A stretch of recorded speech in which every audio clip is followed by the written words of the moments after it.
ಶ್ರೀ ಸಾಯಿರಾಮ್ ಕೃಪಾ ಕಟಾಕ್ಷ ಸಿದ್ಧಿರಸ್ತು. ಶುಭಂ ಭಯ ಸಾಯಿರಾಮ್, ಶುಭಂ ಭಯ ಸಾಯಿರಾಮ್, ಶುಭಂ ಭಯ ಸಾಯಿರಾಮ. ಸಮರ್ಥ ಸದ್ಗುರು ಸಾಯಿನಾಥ್ ಮಹಾರಾಜ್ ಕಿ ಜೈ. 2ನೇ ಅಧ್ಯಾಯ ಪ್ರಾರಂಭಿಸುತ್ತಿದ್ದೇನೆ. ಕೃತಿಯ ಧ್ಯೇಯ, ಕಾರ್ಯಕ್ಕೆ ತಕ್ಕ ಧೈರ್ಯ, ಹೇಮಾಡಪಂಥ ಎಂಬ ಬಿರುದು ಬಂದ ಬಗೆ, ಗುರುವಿನ ಅವಶ್ಯಕತೆ. ಮೂಲ ಮರಾಠಿ ಕೃತಿಯಲ್ಲಿ ಇಂದಿನ ಅಧ್ಯಾಯದಲ್ಲಿ ಲೇಖಕರು ಈ ಕಾರ್ಯವನ್ನು ಕೈಗೊಂಡ ಬಗೆ ಮತ್ತು ಯಾರು ಈ ಕೃತಿಯನ್ನು ಓದಲು ಅರ್ಹರು ಎಂಬುದನ್ನು ತಿಳಿಸುವುದಾಗಿ ಹೇಳಿ ಈಗ ಈ ಅಧ್ಯಾಯದಲ್ಲಿ ಅದನ್ನು ನಿರೂಪಿಸಿರುತ್ತಾರೆ. ಈ ಕೃತಿಯ ಧ್ಯೇಯ. ಈ ಹಿಂದಿನ ಅಧ್ಯಾಯದಲ್ಲಿಯೇ ನಾನು ಶ್ರೀ ಸಾಯಿಬಾಬಾ ಕಾಲರ ಅಂಟು ಜಾಡ್ಯವು ಹರಡುವುದನ್ನು ತಡೆಗಟ್ಟಿದ ಅದ್ಭುತ ಪವಾಡವನ್ನು ವಿವರಿಸಿದ್ದೇನೆ. ಇದಾದ ನಂತರ ಅನೇಕ ಅದ್ಭುತ ಪವಾಡಗಳನ್ನು ಕೇಳಿದೆ. ಅದರಿಂದ ಉಂಟಾದ ಸಂತೋಷದಿಂದ ಈ ಕೃತಿ ಹೊರಹೊಮ್ಮಿದೆ. ಈ ಅದ್ಭುತ ಪವಾಡಗಳ ವಿವರಣೆಯು ಭಕ್ತ ಕೋಟಿಗೆ ಇಳಿಸುತ್ತದೆ ಮತ್ತು ಅವುಗಳ ಶ್ರವಣದಿಂದ ಭಕ್ತರ ಪಾಪಗಳು ನಾಶವಾಗುತ್ತವೆ ಎಂದು ತಿಳಿದು ಈ ಉದಾತ್ತವಾದ ಜೀವನ ಚರಿತ್ರೆ ಮತ್ತು ಉಪದೇಶಗಳನ್ನು ಬರೆಯಲು ತೊಡಗಿದೆ. ಈ ಯೋಗಿಯ ಜೀವನ ಚರಿತ್ರೆಯು ತರ್ಕವೂ ಅಲ್ಲ, ತರ್ಕಶಾಸ್ತ್ರವೂ ಅಲ್ಲ. ಇದು ನಮಗೆ ನೈಜವಾದ ಆಧ್ಯಾತ್ಮಿಕ ರಾಜಮಾರ್ಗ. ಅಸಮರ್ಥತೆ. ಹೇಮಾಡಪಂಥರು ಈ ಕಾರ್ಯವನ್ನು ಕೈಗೊಳ್ಳಲು ತಮಗೆ ಯೋಗ್ಯತೆ ಸಾಲದೆಂದು ಭಾವಿಸಿದ್ದರು. ನನಗೆ ಯಾವ ಆತ್ಮ ಸ್ನೇಹಿತನ ಜೀವನ ಚರಿತ್ರೆಯು ಗೊತ್ತಿರುವುದಿಲ್ಲ. ನನ್ನ ಜೀವನ ಚರಿತ್ರೆ ನನಗೆ ತಿಳಿಯದು. ಹೀಗಿರುವಾಗ ಓರ್ವ ಮಹಾಯೋಗಿಯ ಜೀವನ ಚರಿತ್ರೆ ಬರೆಯಲು ಸಾಧ್ಯವೇ? ಅವರ ಅವತಾರವನ್ನು ವಿವರಿಸಲು ಶಕ್ತನೇ? ಮಹಾಯೋಗಿಗಳ ಜೀವನ ಚರಿತ್ರೆ ಬರೆಯಬೇಕಾದರೆ ಅವರೂ ಸಹ ಮಹಾಯೋಗಿಗಳೇ ಆಗಿರಬೇಕು. ಇಲ್ಲದಿದ್ದರೆ ಅವರ ಅನುಭವಗಳನ್ನು ಹೊರಗೆಡಹಲು ಹೇಗೆ ಸಾಧ್ಯವಾದೀತು? ಇದೊಂದು ಕ್ಲಿಷ್ಟ ಸಮಸ್ಯೆ. ಮಹಾಸಾಗರದ ಆಳವನ್ನು ಪತ್ತೆ ಹಚ್ಚಬಹುದು, ಗಗನಕ್ಕೆ ವಸ್ತ್ರವನ್ನು ಹೊದಿಸಬಹುದು. ಆದರೆ ಈ ಕೆಲಸ ಗುರುತರವಾದುದು. ನಂತರ ನಗೆಗೀಡಾದೇನು ಎಂದು ಹೇಳಿ ಸಾಯಿಯವರ ಆಶೀರ್ವಾದವನ್ನು ಬೇಡಿದೆ ಎಂಬುದಾಗಿ ಕವಿ ಹೇಮಾಡಪಂಥರು ಹೇಳಿರುತ್ತಾರೆ. ಅತ್ಯಂತ ಹೆಸರುವಾಸಿಯಾದ ಮಹಾರಾಷ್ಟ್ರದ ಕವಿಯೋಗಿಗಳಾದ ಶ್ರೀ ಜ್ಞಾನೇಶ್ವರ ಮಹಾರಾಜರು ಈ ರೀತಿ ಹೇಳಿದ್ದಾರೆ. ಮಹಾಯೋಗಿಗಳು ಭಕ್ತರಿಂದ ತಮ್ಮದೇ ಆದ ವಿಚಿತ್ರ ರೀತಿಯಿಂದ ತಮ್ಮ ಕೆಲಸವನ್ನು ನೆರವೇರಿಸಿಕೊಳ್ಳುತ್ತಾರೆ. ಸಂತರ ಧ್ಯೇಯವನ್ನು ಸಾಧಿಸಲು ಭಕ್ತರು ಬಾಹ್ಯ ಪ್ರತೀಕರಷ್ಟೇ. ಸುಮಾರು 1700ರಲ್ಲಿ ಕವಿ ಮಹಿಪತಿಯವರು ಮಹಾಯೋಗಿಗಳ ಅದ್ಭುತ ಜೀವನ ಚರಿತ್ರೆಯನ್ನು ಬರೆಯಲು ಉತ್ಸುಕರಾದರು. ಮಹಾಯೋಗಿಗಳು ಅವರನ್ನು ಪ್ರೇರೇಪಿಸಿ ಆ ಕಾರ್ಯವನ್ನು ಕೈಗೂಡಿಸಿಕೊಂಡರು. ಇದೇ ರೀತಿ 1800ರಲ್ಲಿ ದಾಸಗಣುರವರ ಸೇವೆಯು ಸ್ವೀಕರಿಸಲ್ಪಟ್ಟಿತು. ಕವಿ ಮಹಾಪತಿಯವರು 4 ಕೃತಿಗಳನ್ನು ಹೊರಗಡೆಯಿಸಿದರು. ಭಕ್ತ ವಿಜಯ, ಸಂತ ವಿಜಯ, ಭಕ್ತ ಲೀಲಾಮೃತ, ಸಂತ ಲೀಲಾಮೃತ. ಶ್ರೀ ದಾಸಗಣು ಅವರು ಭಕ್ತ ಲೀಲಾಮೃತ ಮತ್ತು ಸಂತ ಲೀಲಾಮೃತ ಎಂಬ ಮಹೋನ್ನತ ಕೃತಿಗಳನ್ನು ಜನ ಸಮೂಹಕ್ಕೆ ದಯಪಾಲಿಸಿದರು. ಇವುಗಳಲ್ಲಿ ಅನೇಕ ನವ್ಯ ಯೋಗಿಗಳ ಜೀವನ ಚರಿತ್ರೆಯು ಉಲ್ಲೇಖಿಸಲ್ಪಟ್ಟಿದೆ. ಭಕ್ತ ಲೀಲಾಮೃತ 31, 32ನೇ ಮತ್ತು 33ನೇ ಅಧ್ಯಾಯಗಳಲ್ಲಿಯೂ ಮತ್ತು ಸಂತ ಲೀಲಾಮೃತದ 57ನೇ ಅಧ್ಯಾಯದಲ್ಲಿಯೂ ಶ್ರೀ ಸಾಯಿಬಾಬಾ ಅವರ ಜೀವನ ಚರಿತ್ರೆಯನ್ನು ಕಾಣಬಹುದು. ಇವು ಸಾಯಿ ಲೀಲಾ ಮಾಸಿಕದ 11, 12 ಮತ್ತು 17ನೇ ಸಂಚಿಕೆಯಲ್ಲಿ ಪ್ರಕಟವಾಗಿದೆ. ಇದೇ ರೀತಿ ಶ್ರೀ ಸಾಯಿಬಾಬಾ ಅವರ ಅದ್ಭುತ ಲೀಲೆಗಳನ್ನು ಶ್ರೀಮತಿ ಸಾವಿತ್ರಿಬಾಯಿ ರಘುನಾಥ ಟೆಂಡೋಲಕರ ಅವರು ಚಿಕ್ಕದಾದ ಅಚ್ಚುಕಟ್ಟಾದ ಶ್ರೀ ಸಾಯಿಬಾಬಾ ಭಜನಾಮಾಲಾ ಎಂಬ ಪುಸ್ತಕದಲ್ಲಿ ಬಹಳ ಚೆನ್ನಾಗಿ ವಿವರಿಸಿದ್ದಾರೆ.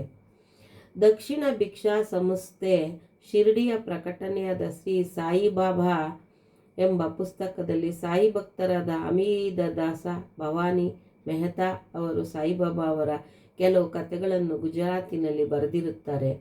ಇಷ್ಟೊಂದು ಕೃತಿಗಳಿದ್ದಾಗ ಈ ಸಚ್ಚರಿತೆಯ ಅವಶ್ಯಕತೆ ಏನು ಎಂಬ ಪ್ರಶ್ನೆ ಬರುವುದು ಸಹಜ. ಇದಕ್ಕೆ ಉತ್ತರ ಬಹು ಸುಲಭ. ಶ್ರೀ ಸಾಯಿಬಾಬಾ ಅವರ ಜೀವನವು ಮಹಾಸಾಗರದಷ್ಟು ವಿಶಾಲವೂ ಮತ್ತು ಆಳವೂ ಆಗಿದೆ. ಯಾರು ಬೇಕಾದರೂ ಈ ಮಹಾಸಾಗರದಲ್ಲಿ ಮುಳುಗಿ ಜ್ಞಾನ ಮತ್ತು ಭಕ್ತಿ ಎಂಬ ಅನರ್ಘ ರತ್ನಗಳನ್ನು ತೆಗೆದು ಭಕ್ತ ಕೋಟಿಗೆ ಹಂಚಬಹುದು.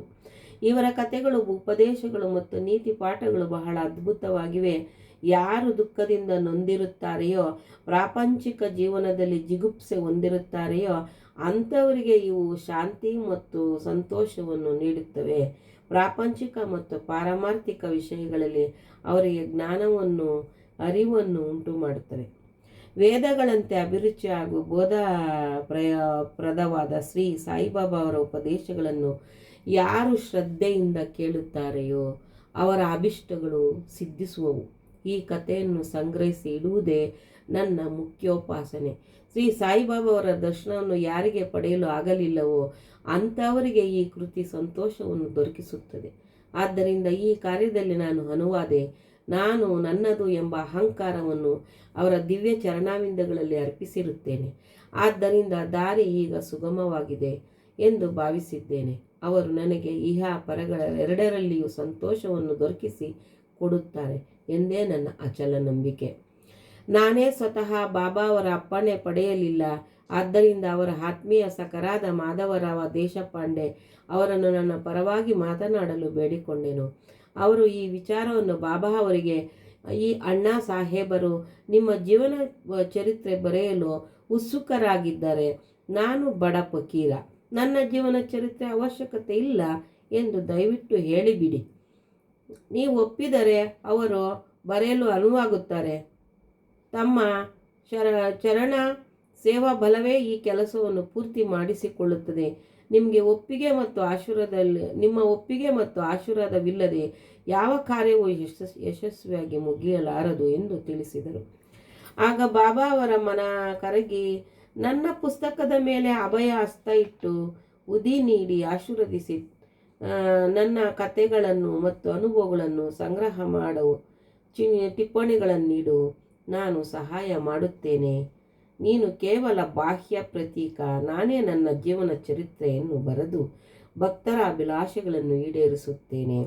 ಅಹಂಕಾರವನ್ನು ತೊರೆದು ನನ್ನ ಪಾದಾರವಿಂದಗಳನ್ನು ಆಶ್ರಯಿಸು. ಯಾರು ತಮ್ಮ ಜೀವಿತದಲ್ಲಿ ಈ ರೀತಿ ವರ್ತಿಸುತ್ತಾರೆಯೋ ಅವರಿಗೆ ಸಹಾಯ ಮಾಡುತ್ತೇನೆ.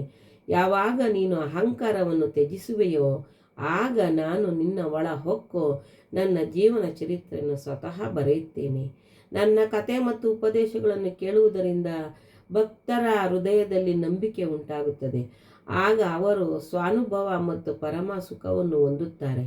ಆದರೆ ತಮ್ಮದೇ ಆದ ರೀತಿಯನ್ನು ಪ್ರತಿಪಾದಿಸಬಾರದು. ಬೇರೆಯವರ ಸಲಹೆ ತಿರಸ್ಕರಿಸಬಾರದು.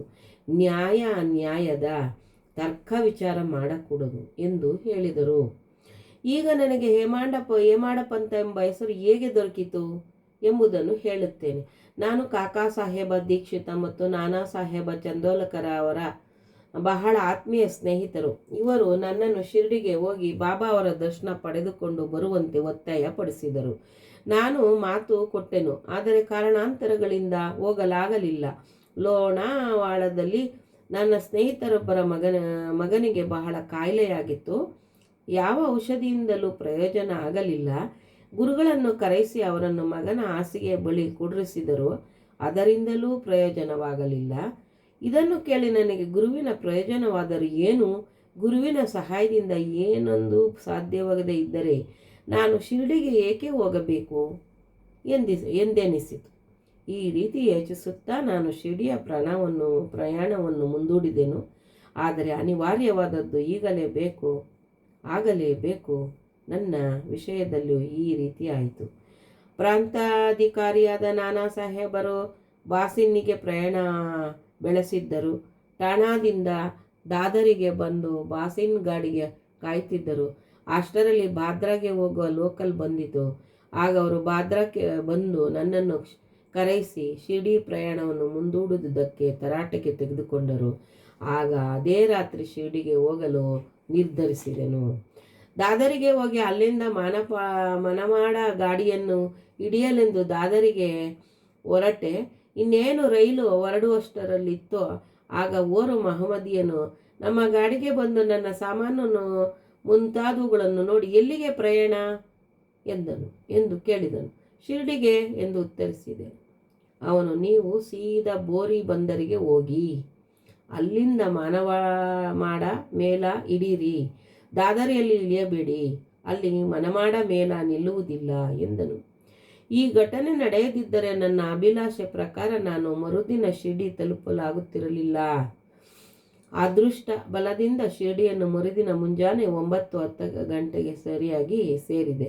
ಶ್ರೀ ಕಾಕಾ ಸಾಹೇಬ ದೀಕ್ಷಿತ ನನಗಾಗಿ ಕಾದಿದ್ದರು. ಇದು ನಡೆದದ್ದು ಸುಮಾರು 1910ರಲ್ಲಿ.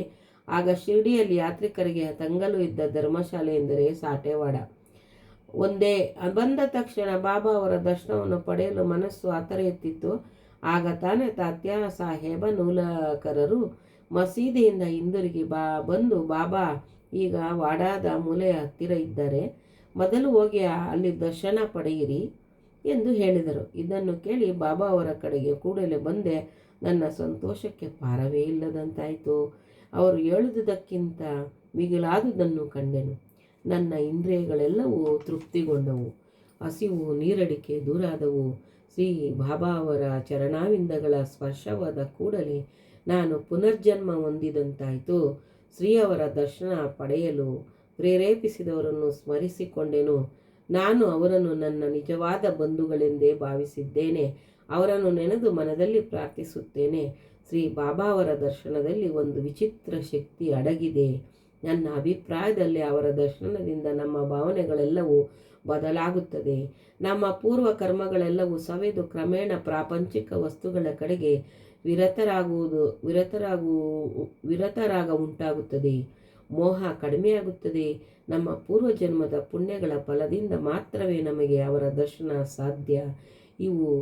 ನೀವು ಶ್ರೀ ಸಾಯಿಬಾಬಾರವನ್ನು ನೋಡಿದರೆ ನಿಜವಾಗಿಯೂ ಪ್ರಪಂಚವೇ ಸಾಯಿಬಾಬಾರಂತೆ ಕಾಣುವುದು. ಧನ್ಯೋಸ್ಮಿ. ಇಲ್ಲಿಗೆ ನಿಲ್ಲಿಸಿ ಮುಂದಿನ ಭಾಗವನ್ನು ಮುಂದಿನ ಅಧ್ಯಾಯದಲ್ಲಿ ನಾನು ಮುಂದುವರಿಸುತ್ತಿದ್ದೇನೆ. ದಯವಿಟ್ಟು ತಾವೆಲ್ಲರೂ ಒಂದು ಕ್ಷಣವಾದರೂ ಸಾಯಿಬಾಬಾ ಅವರನ್ನು ಮನದಲ್ಲಿ ನೆನೆಸಿ ಈ ಒಂದು ಅಧ್ಯಾಯವನ್ನು ತಾವು ಬಿಡುವಿದ್ದಾಗ ಓದಿದಲ್ಲಿ ನಿಮ್ಮ ಕಷ್ಟ ಕಾರ್ಪಣ್ಯಗಳೆಲ್ಲವೂ ಕರಗುವುದೆಂದು ನಾನು ಬಾಬಾ ಅವರ ಒಂದು ಸಮ್ಮುಖದಲ್ಲಿ ಎಲ್ಲರಿಗೂ ಸಹ ಬೇಡುತ್ತಾ ಈ ಒಂದು ಕಥೆಯನ್ನು ಮುಂದುವರಿಸುತ್ತಿದ್ದೇನೆ.